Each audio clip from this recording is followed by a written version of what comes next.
That's one of the worst parts. Like, it's not an area of town where you want to be by yourself. It's known as the Towers, an apartment complex in Thompson, Manitoba, a city nearly 800 kilometers north of Winnipeg. Several young adults who've aged out of foster homes live here as part of a program run by Oasis Child and Family Services, tasked with helping them adjust to independent living. But several frontline workers tell Global News it's a challenging environment for vulnerable youth. Police were called to this building more than 400 times in 2024. This floor is full of kids in care, to the point where, like, drug dealers know when these kids are getting paid, and it's horrible. 2025 is on the same trajectory. One of those calls this year was for 18-year-old Sandra Thomas. She died by suicide in January.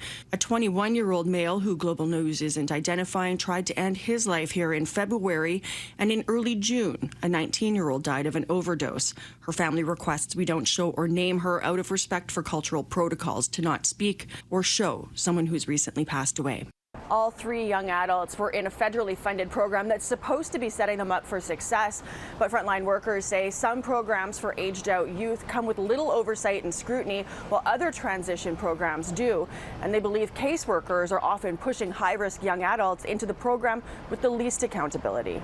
Sherry Gott is Manitoba's children's advocate. It's unfortunate, that it's happened that way, because they should be supported no matter what. So, and I think it would be a disservice and a human rights violation to those children. The Manitoba Foster Parents Association wants this programming loophole closed and a review done anytime a young adult dies in a transition program run by any Child and Family Services agency.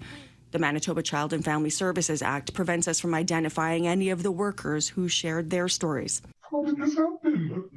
Why is this happening? Like, how did this fall on deaf ears for so long? Why, like, how? How is this possible? How is this allowed? How is this okay? Oasis declined to be interviewed, citing privacy legislation, but says they're currently providing 180 young adults with what's called post-majority support services.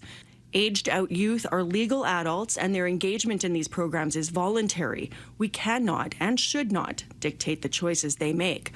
Our responsibility is to ensure they're equipped with knowledge, resources, and support systems to make informed decisions. These legal adults are 18 to 26 years old and grew up in the system. Indigenous Services Canada, which funds the program in question, says it's the province's job to determine who looks into what they would call critical incidents, and Manitoba is not legally required to notify them of anything.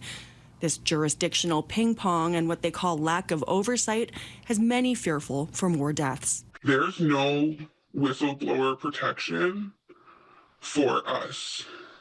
There are so many Oasis foster parents that would love to speak out and that would do more, and not even just from Oasis, but from agencies across the province that will not speak out. As for management at the Towers, they didn't speak to the number of police calls, but said in a statement, "We are proud to house the Oasis transition program and support their vital work, and remain committed to providing respectful, inclusive, and supportive housing for all tenants."